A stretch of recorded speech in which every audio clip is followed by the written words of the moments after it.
大家好，我是呼吸科医生。很多人把长期咳嗽气喘当成老慢支，其实可能是慢阻肺病。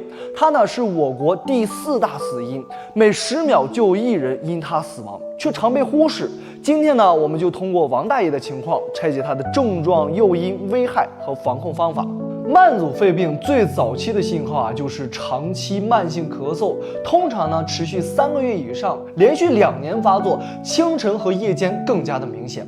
高血糖呢会抑制免疫功能，且高血糖环境利于病原体繁殖，气道长期受刺激，引发慢性炎症，会分泌大量粘液，形成白色泡沫痰或者是粘液痰，合并感染时会变成红脓痰。很多人都误以为是咽咳老慢支，拖延成不可逆损伤，这是慢阻肺病的核心特征。早期在快走、爬楼梯等剧烈活动后出现，后期发展为日常走路、穿衣、吃饭都喘。长期炎症导致气道狭窄，肺弹性减退，呼吸时气流无法顺畅排出，氧气吸入不足，就会出现气短喘息，医学上叫呼气性呼吸困难。气道狭窄严重时呼吸气流通过受阻会引发喘息，尤其在这个急性加重期或者是接触冷空气、烟雾、粉尘后会更加的明显。胸闷则是因为这个肺过度充气。呼吸机疲劳，就像是肺被吹胀后无法正常的收缩，导致胸部发闷有压迫感，这也是病情进展的重要信号。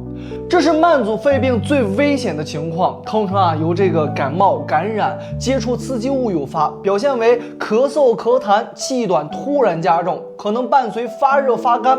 此时气道炎症急剧恶化，若不及时治疗，可能会引发呼吸衰竭、肺心病，甚至是危及生命。且每次急性加重都会让肺功能断崖式下降。王大爷的情况不是个例，慢阻肺病的发生主要和这几个因素相关，尤其是第一点是首要原因。一、长期吸烟，这是最主要的危险因素。吸烟人群患病风险是不吸烟者的10到20倍。烟草当中的尼古丁、焦油等有害物质会直接损伤气道黏膜，引发慢性炎症，破坏肺功能。王大爷抽烟30年，正是最核心的诱因。2、环境与职业暴露，长期接触雾霾、工业废气、厨房油烟，或者是从事建筑、矿山、环卫等职业，吸入粉尘、化学物质，会持续刺激气道，诱发炎症。3、反复呼吸道感染，儿童时期或者是成年后反复发生感冒、支气管炎、肺炎，会破坏气道防御功能，增加患病风险，尤其是冬季受凉后，容易诱发急性加重。4、遗传与年龄因素，有慢阻肺病家族史者患病风险高2到3倍。40岁以上的人群发病率显著升高，60岁以上达到高峰。气道弹性随着年龄减退，再叠加危险因素，更易发病。5、其他因素，长期营养不良、肥胖、缺乏运动会降低身体的抵抗力，间接增加患病风险。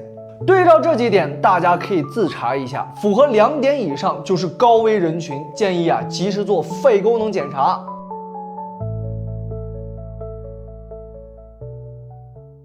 慢阻肺病不仅让你咳喘，还会引发严重的并发症，甚至是危及生命。呼吸衰竭、气道狭窄持续加重，肺通气和换气功能严重障碍，导致缺氧和二氧化碳潴留，出现嘴唇发紫、意识模糊，需要长期吸氧，甚至是呼吸机辅助呼吸。肺源性心脏病，长期缺氧导致肺动脉高压，加重心脏负担，引发右心衰竭，出现下肢水肿、腹胀、心慌，严重时危及生命。肺部感染与气胸，气道防御功能下降，易反复发生肺部感染，且感染不易控制。肺过度充气可能会导致肺大泡破裂，引发气胸，突发剧烈胸痛，呼吸困难。其他危害，长期缺氧会影响全身器官，导致营养不良、肌肉萎缩、骨质疏松，甚至是认知功能下降，严重影响生活质量。5年生存率仅约50%，比部分癌症更加凶险。1、未患病者筑牢呼吸防护墙。慢阻肺病可防可治，为患病者做好这几点，能够有效的降低发病风险。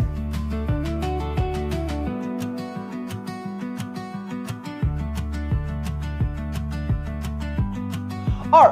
已患病者守住呼吸生命线。已经确诊的患者不用慌，通过规范治疗和管理，能够显著延缓病情，不影响正常的生活。